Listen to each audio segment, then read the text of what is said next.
Hi, today's presentation is on isolating failure causes and cause-effect chains, chapters 13 and 14 of Why Programs Fail, A Guide to Systematic Debugging. This presentation is brought to you by Julian Daigle. Isolating versus simplifying. Simplifying is bringing the failing configuration as close as possible to the passing configuration, done by removing elements from the input until the element that caused the error remains. Isolating involves finding the smallest difference between the failing configuration and the passing configuration. This usually involves growing the set of circumstances that generate a passing case versus removing elements to find the failing case. See the diagram below for more information. This figure shows how isolating works. We start by using the failing case and the passing case as input as shown. In the first run, we remove half the characters from the failed case and add it into the passed case. Then we use this new passing case as the next input and repeat until we finally reach the end when it shows that the angle bracket is causing the error. Adding the angle bracket in front of select causes the program to think it is incorrectly the select HTML tag instead of regular text. Now we need to compute the minimal difference. The definition of minimal difference is the relevant difference between the failing case and the passing case where no single circumstance of the failing test case can be removed to make the failure disappear, nor can be added to the passing case to make the failure occur. The sketch of the algorithm, delta debugging, or DD for short. Now with the definition of minimal difference, we can expand the previous DD-min algorithm into the more efficient DD algorithm that is an isolating algorithm versus a simplifying algorithm. It's on the next slide. Now we won't go through the nitty-gritty details, but suffice to say that taking as inputs the passing configurations and the failing configurations, it'll output a pair of configurations, and it is these that are the relevant difference, as we discussed before, which is the minimal difference. This is a recursive algorithm, and as we can see here, it's very verbose. Now let's talk about some applications. Isolation is great for detecting bad input streams. Just to emphasize, we will compare isolation to the simplification in terms of number of recursions needed to find the problem. Back in Chapter 5, we saw it took 48 passes for the DD-min algorithm to catch the bad input, while it only took the DD algorithm 6 passes to catch the bad input as shown in the previous slides. Another example, applying the DD algorithm on fuzz inputs can have astounding results. As reported by Zeller and Hildebrandt in 2002, DD only needed 12 to 50 passes to narrow down the cause of the error, while DD-min required 11,000 to 17,960. This is roughly a 1,200% increase in efficiency. Sometimes errors are caused by changes in the code, and delta debugging can be used here as well to figure out the cause. In this case, we compile two different versions of our source code and use the same input. Then we apply the DD algorithm using each compiled program as the input to be tested.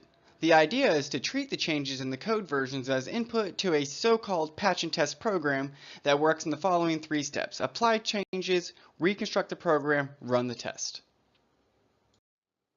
Apply changes. Start by applying a subset of the changes made to the source code. It should be noted this can cause compilation errors because the changes applied may rely on some other module not applied yet. In this instance, the test is marked as unresolved. Reconstruct. This is normally straightforward, but changes made may require the makefile in Unix to be recreated first. Run the test. If recreation is successful, then run the actual test and see if failure occurs or not. Now, this algorithm isn't perfect. Some optimizations can be made to speed up processing time. By keeping an archive of changes, we can group changes by creation time. Then by ensuring that later changes always occur with earlier changes gives a huge speed up because it ensures consistent reconstruction and thus more resolved test outcomes.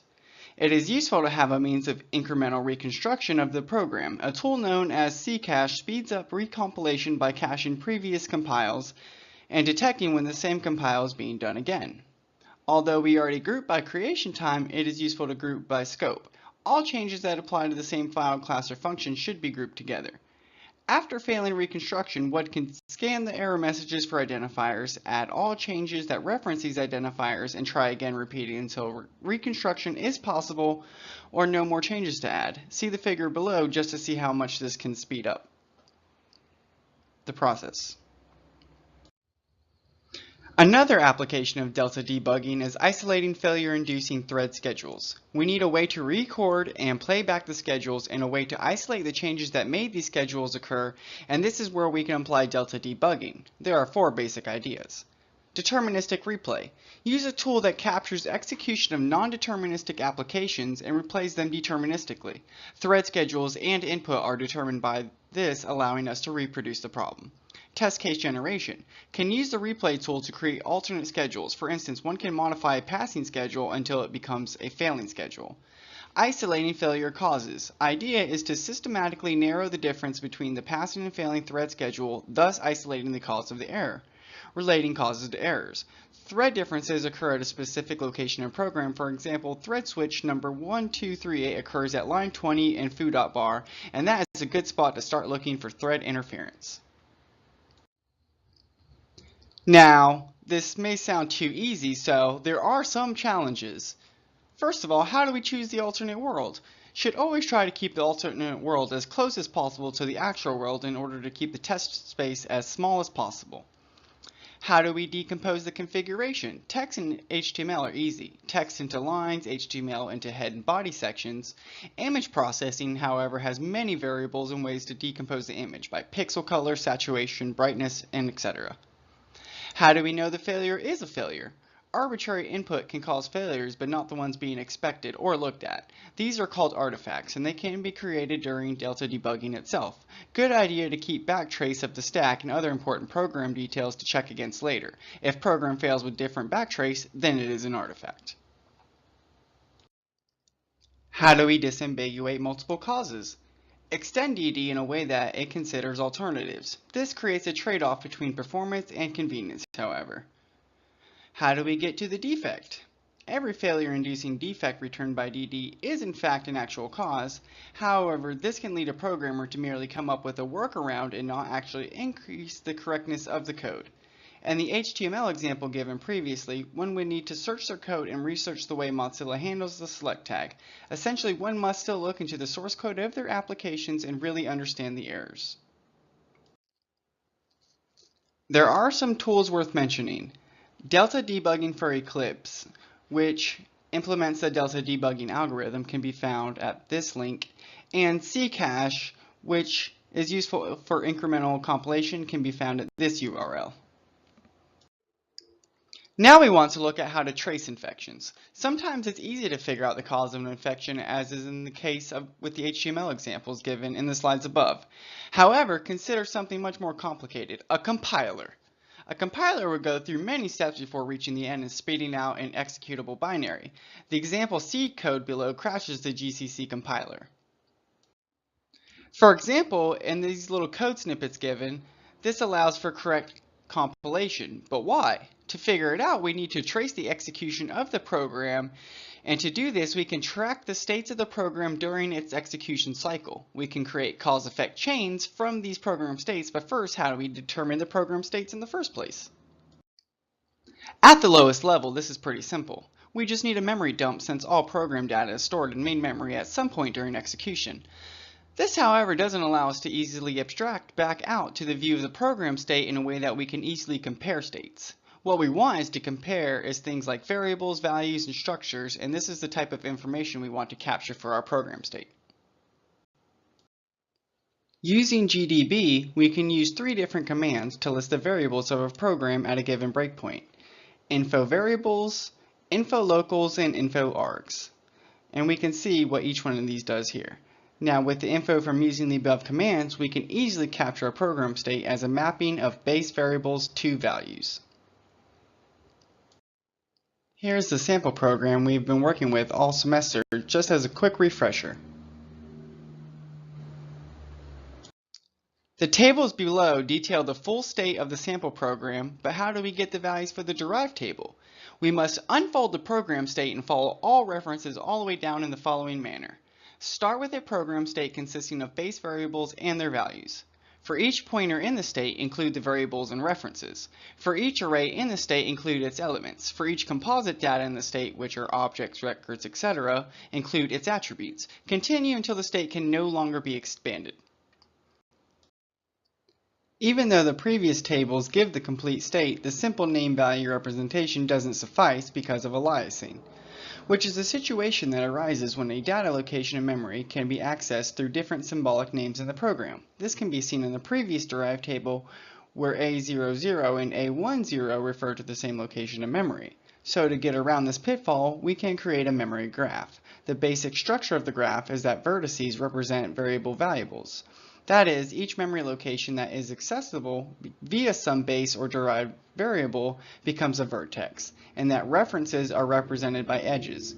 Each reference points to the location being referenced. Its expression shows how to access the location. Shown now is the memory graph of our sample.c program. Now when we want to compare states with a failed run, all we have to do is highlight the differences. Since we are trying to isolate the cause of the error, we want to compare the largest common subgraphs of the passing and failing states. But how? This problem is known to be NP-complete. There is an approach known as parallel traversal that is a bit more pragmatic. Starting at the root, we determine all matching edges originating from the current vertex and ending in a vertex with matching content. These edges and vertices become part of the common subgraph. This process is then repeated recursively. The resulting subgraph may not necessarily be the largest common subgraph, but it is often sufficiently large enough for practical purposes and completes in normal graph traversal time. Now what we want to do is apply the differences to isolate actual causes of errors. The method isn't that complex, just translate the difference between the passing graph and the failing graph into GDB commands. An example of such a process is shown below for our sample program. Now since we aren't spending an entire lecture on learning about GDB, I encourage the viewer to look in the appendix of the book on GDB commands or to look up their documentation online. Now we can start applying delta debugging to isolate the issue by finding the smallest set of differences between failing and passing states. The steps to do so are: take a subset of the memory graph differences, compute the appropriate debugger commands, apply them to the passing run, resume execution, see whether failure still occurs or not. Just implement these steps as a test function in your DD algorithm and you're done. Applying what we have just learned, we can see that it only took 5 tests to isolate the problem in our sample.c program. With all the previous information, we should now be able to isolate failure-inducing code. The idea is to search for statements that cause the failure-inducing state. Then when looking at this code, look at the variables associated with the cause in the program state. For example, suppose there is a point when variable A ceases to be a failure cause and a variable B begins. This transition from A to B is an origin of B as a failure cause, and this is formally known as a cause transition. So how do we find these transitions? There is an algorithm called CTS that is a divide and conquer algorithm. The idea is to start with an interval reflecting the first and last state of the failure run. If a cause transition has occurred, we examine the middle of the interval and check whether the transition occurred in right half, left half, or both. This is continued until all cause transitions are narrowed down. If we give as inputs to this algorithm the cause-effect chain of the sample.c program, we get 3 cause transitions, from argc to A2 in line 36, from A2 to V in line 18, and from V to A0 in line 22. Each of these is a transition that causes failure and a great place to try and find the error in the code. And if we go back and look, line 36 is the exact defect that causes sample.c to fail in the first place. Now, of course, these methods also come with their own set of challenges. How do we capture an accurate state? In C and C++, most of memory management is done by the programmer, which can lead to ambiguous interpretations of memory content. Java and C# avoid this because the garbage collector must always know which objects are referenced by other objects. How do we ensure the cause is valid? Since delta is a failure only in a specific context, the configuration that passes in this same context might not ever actually be a reachable configuration, but so far it is unknown if this causes issues in practice. Where does the state end? In some instances, differences may exist outside the program's memory space, such as when dealing with files, and this makes capturing program states very difficult. When do we compare states? We must choose carefully when to compare states because the cost with doing so can be very large. These are my sources. Hope you enjoyed, and thanks a lot.